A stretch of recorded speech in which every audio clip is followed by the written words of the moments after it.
බලගන්න ඔයාලගේ මේ ආලෝකය කොටසේ පොඩ්ඩක් මතක් කරගමු. මෙවැනි අඩු ළමයින්ට ආලෝකය මුලින්ම කතා කරන්නේ අපි තල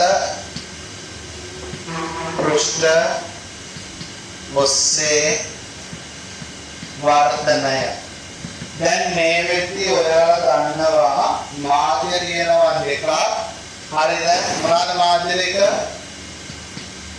එකක් විරල මාධ්‍ය, අනෙක් මාධ්‍ය තමයි මොකද්ද?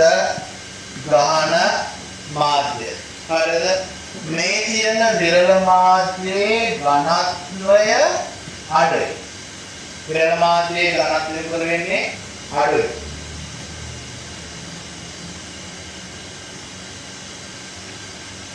විරල මාධ්‍යයේ ඝනත්වය අඩුයි. විරල මාධ්‍යයේ ඝනත්වය අඩු නිසා තරංග ගමන් කිරීමේ ප්‍රවේගය මොකද වෙන්නේ? වැඩි. හරි. ඒක තේරෙනවනේ. එකට එකක් තදින් ඇහිරලා නැත්නම් ඒක හරහා ගමන් කරන්න තියෙන හැකියාව මොකද වෙන්නේ? වැඩි. හරිද? ගහන මාධ්‍යයේ ඝනත්වය වැඩි. හරිද? ප්‍රවේගය තරංග ප්‍රචාරයේ ප්‍රවේගය මොකද වෙන්නේ? අඩුයි. එතකොට මේ ගාන මාධ්‍යයයි විරල මාධ්‍යයයි හරිද? ඊට පස්සේ අපි කතා කරනවා වර්තන නියම. හරි. මේක මතක් වෙනත් ලියාගමු. මේ ටික ලියාගන්න ඉස්සෙල්ලා මේ ටික දාගන්න.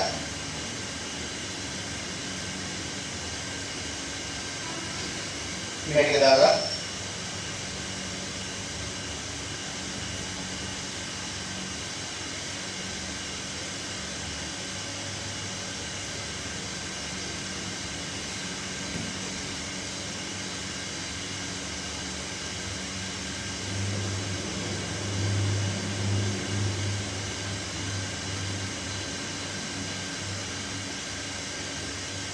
හරි. දැන් වර්තන නියම මේම දාගමු. පළවෙනි එක පතන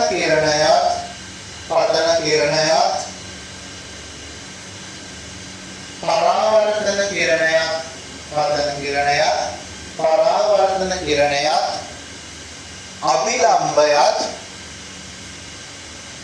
පතන කිරණයත් පරාවර්තන කිරණයත් අභිලම්බයත් එකම ලක්ෂයේ පිහිටයි.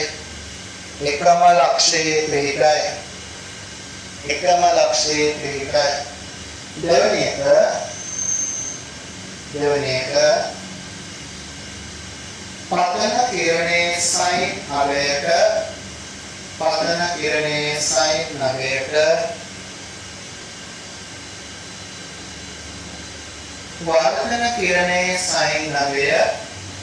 පතන කිරණයේ සයින් නගයට වර්ධන කිරණයේ සයින් නගය දරණ අනුපාතය නියතයක් වේ. දැන් බලාගමු කතාව. දැන් පොඩි රූපයකට අපි යනවා. මෙන්න මෙහෙම. හිතන්න පුතේ. හරිද? ඔන්න මාධ්‍ය දෙනවා. මට කියන්නකො මේකෙන් ගාහණය කෙනාද උඩින් ඉන්නේ විරල කෙනාද උඩින් ඉන්නේ? ගාහණය කෙනාද උඩින් ඉන්නේ විරල කෙනාද උඩින් ඉන්නේ? උඩින් ඉන්නේ විරල. ඇයි? ඝනකම ඝනත්වය අඩුයි. යටින් ඉන්නේ කවුද? ගාහන මාධ්‍ය. දැන් අපි ගන්නවා මෙන්න මේක අභිලම්බය. මේ දෙන්නේ අභිලම්බය. ඔයාලට ආලෝක කිරණයක් එනවා විරල ඉඳන් ගාහන. දැන් ඕ ලෙවල් දැනුමා. විරල ඉඳන් ගාහනට එද්දී මොකද වෙන්නේ? අභිලම්බය දෙසට නැවෙනවා. යන්න ඕනේ මේ පාරේ මොකද වෙන්නේ? අභිලම්බය දෙසට නැවෙනවා. මෙතන කෝණය I. මෙයා මොන කෝණයද? පතන කෝණය. මේ මතක් කරගන්න නෑ. මේව නෝට් වල ලියලා තියෙන්නේ. මේක R.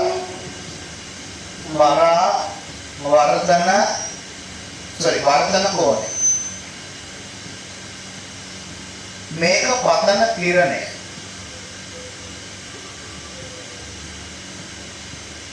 මේක මොනවාද? වර්ධන කිරණය. මෙන්න මේ රේඛාවට අපි කියනවා මොකක් කියලාද? අභිලම්බය. මේ රේඛාවට කියන මොකක් කියලාද? අභිලම්බය. දැන් ලියගන්න.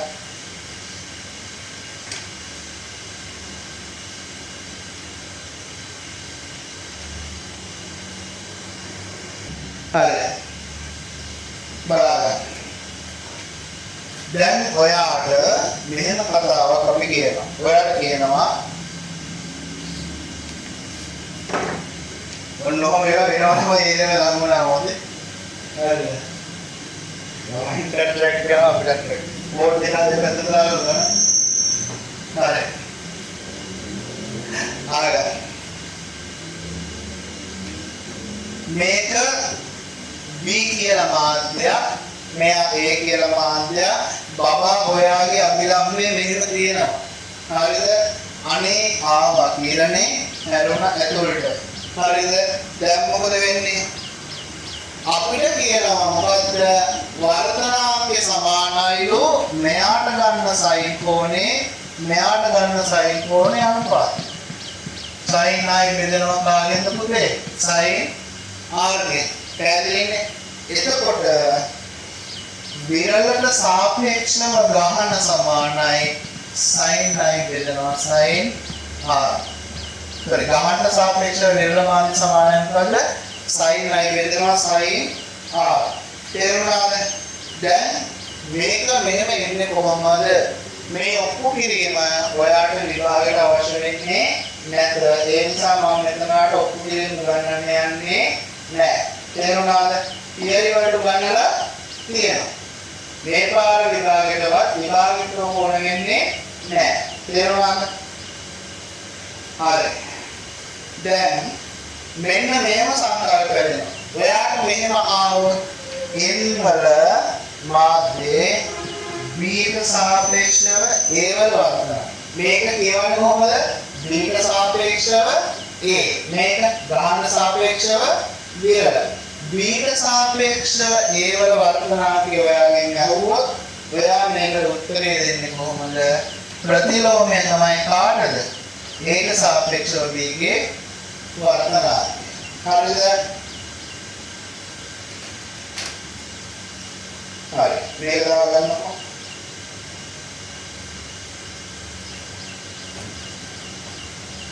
මේක ඔයාලගේ ආලෝකයේ කෙටි සටහන. හරි.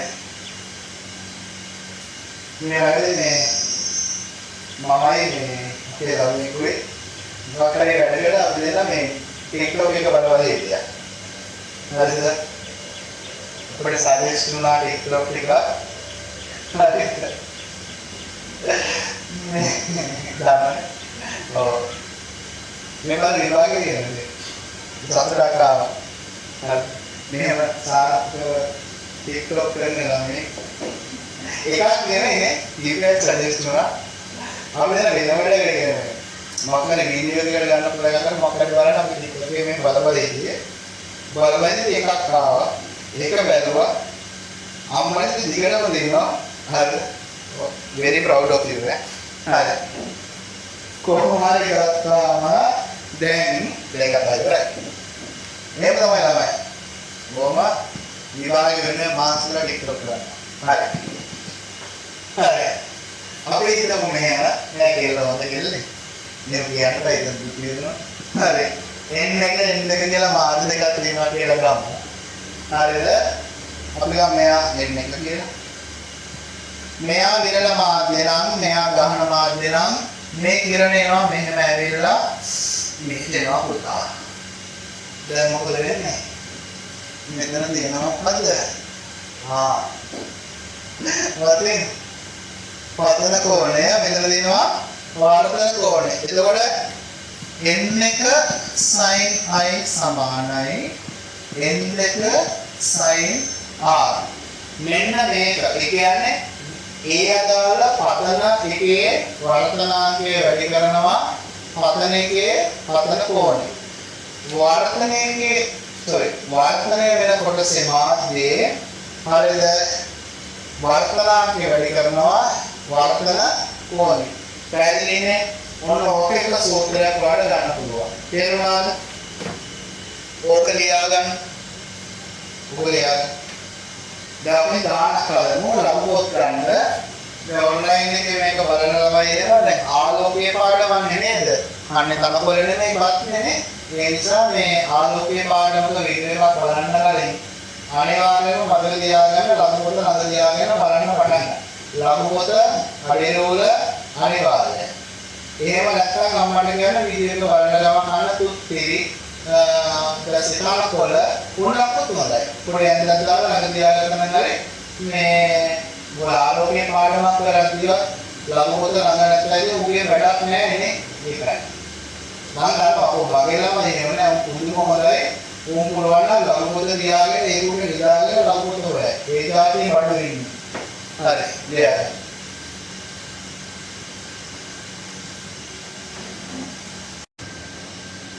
මෙහෙම ගානක් ලියන්න. ආලෝක කිරණයක් කැපිටල් A නම් මාධ්‍යක සිට ආලෝක කිරණයක් කැපිටල් A නම් මාධ්‍යක සිට B නම් මාධ්‍යකට ගමන් කරයි. කැපිටල් A නම් මාධ්‍යක සිට B නම් මාධ්‍යකට ගමන් කරයි. A සහ B වල වර්තනාංකය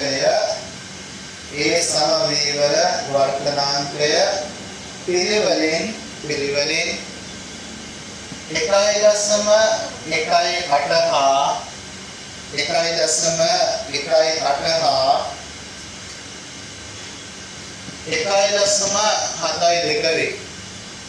1.72 වේගයෙන් ලියමු.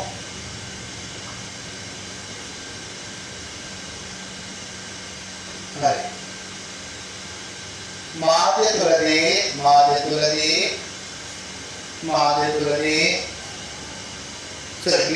තුලදී මේ මාධ්‍ය තුලදී වර්තන කෝණය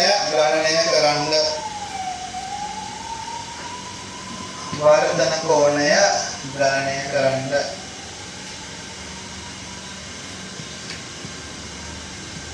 මෙතන R මෙතන 54යි. හරි. අනිවාර්යෙන් ආලෝකය ගණන් වල රූපය අඳ ගන්න. හරිද? ඊළඟට ඒකම කරගෙන ඉඳි නැතපන්න. හරි.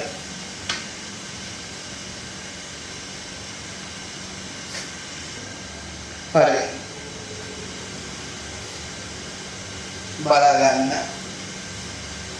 දැන් අපි අපේ සූත්‍රයට දානවා. අම්මා. සූත්‍රයට දානවා. හරි. NA sin 54 සමානයි NB sin R. NA sin 54 සමානයි මොකද? NB sin R. ඒ වලගේ 1.18යි sin 54 මෙතන 1.72යි sin R. දැන් sin R සමානයි 1.1ට බෙදීම 1.72 වැඩි කිරීම sin 54. මේකෙන් ඔයා ගන්නවා sin 54ට අගේ ගත්තම ඔයාට එනවා 0.8.9යි බිඳුව. හරිද? ඔන්න ඔයාට වෙලා දෙන්න පස්සේ. දැන් ඔයා ලඝු දානවා.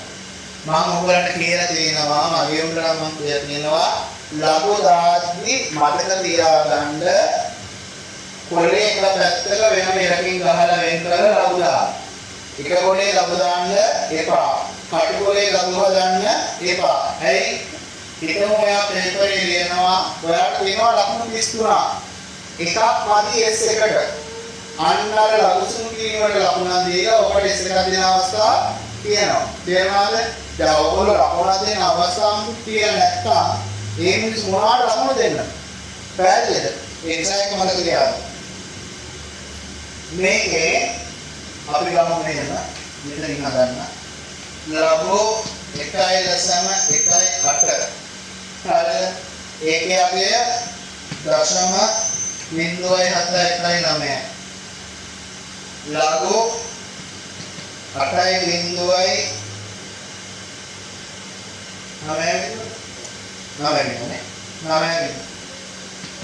ඒකේ අගය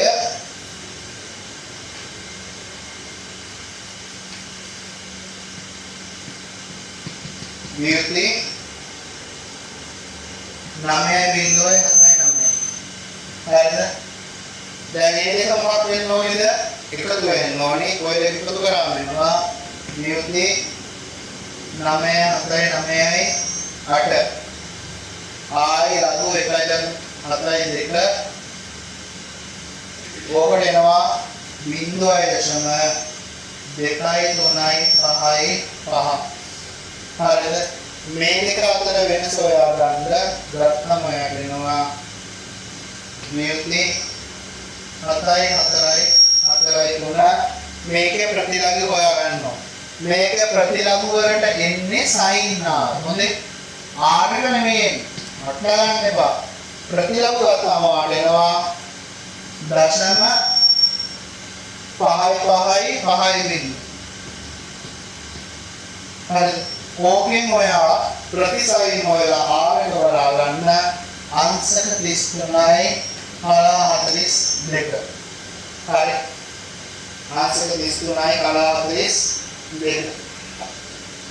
ලියන්න.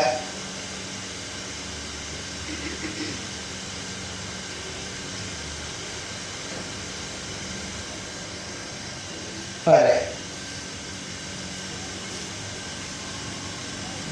ලියගමු ඊළඟ ගන්න. ලිය ගන්න.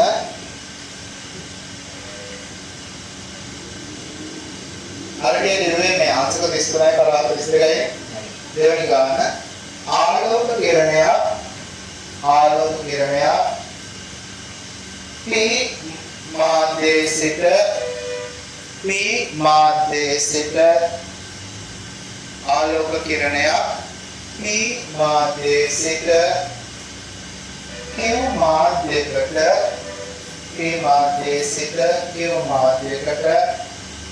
පහත රූපේ පරිදි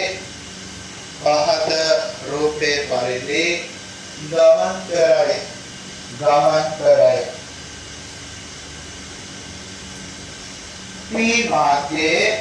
මේ මාධ්‍යයේ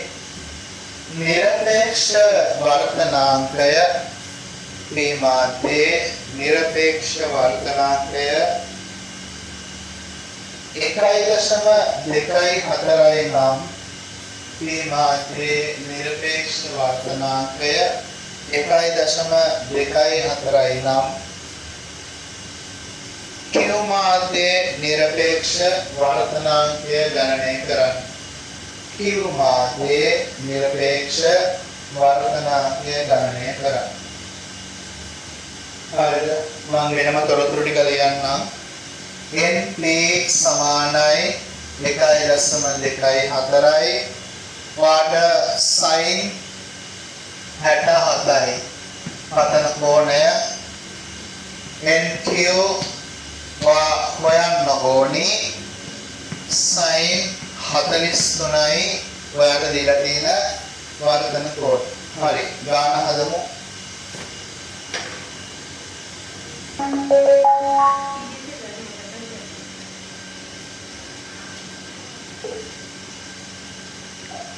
හරි. බලන්න.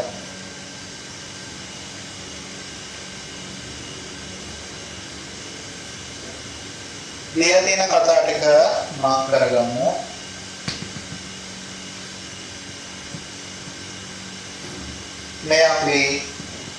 මෙයා Q කෝණ දෙක ඔයාලට දීලා තිනවා. මෙතන අංශක 67යි. මෙතන 43යි. හරි. ඔයාලගෙන් අහන්නේ කාගෙද NQ වලගේ. හරි. අපි දාගම සූත්‍රේ NP sin 67 සමානයි NQ sin 43. අගයන් දාගමු. මෙයා 1.24යි sin 67. NQ වල අගය පිළිගන්නේ නැහැ. sin 40. NQ ඔක්ද කරගෙන යමු. NQ සමානයි 1.24 sin 67 බෙදීම sin 42. හරිද? දැන් අපි අගයන් ටික දාගමු. 1.24 sin 67 කියන්නේ 0.92 බිංදුවයි 5 බෙදනවා sin 43 0.68යි 2යි බිංදුවේ. හරි. දැන් ලබු දාගන්න තියෙන්නේ. බලන්න. දැන් අපිට තියෙන්නේ ලබු දාගන්න.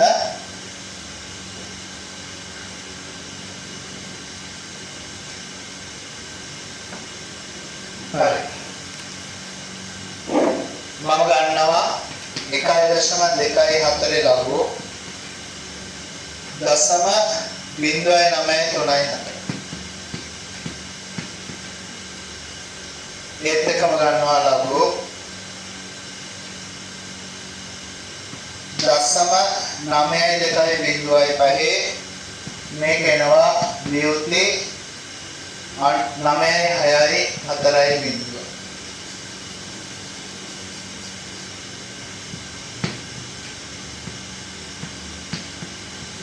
මේක සුළු කරගන්න. ඔක සුළු කරගත්තාම එනවා 0.5යි 7.4.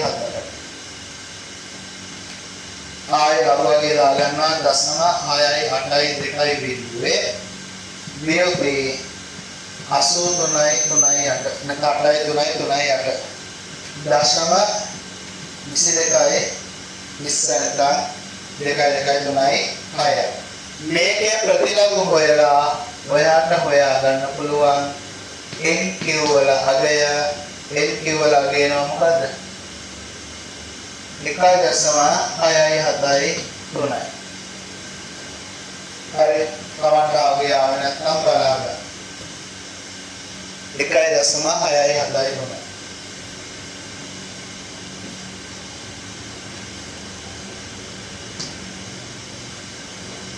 හරි.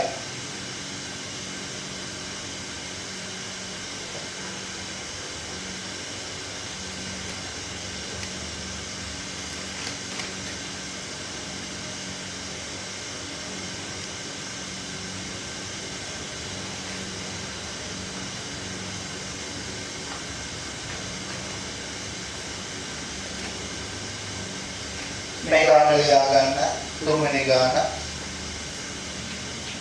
වාතයේ සිට පැමිණෙන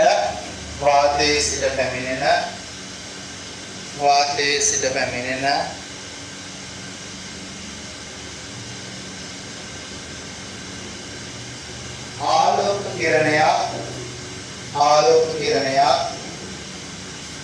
කිරණයක්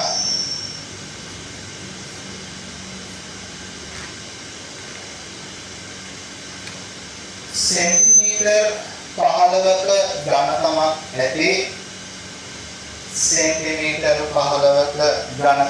ඇති වේදුරු පෘෂ්ඨයක් සමග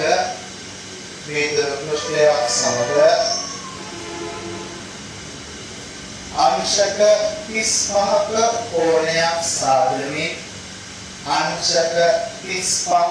කෝණයක් සාදමින් වේදුරුව තුලට ඇතුල් වේ නම් වේදුරුවල වර්ධනාංකය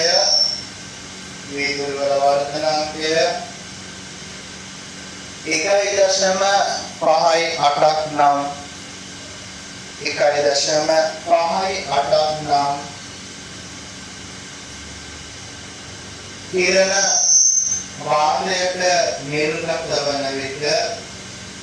කිරණ වාතයට නිර්ගත වන විට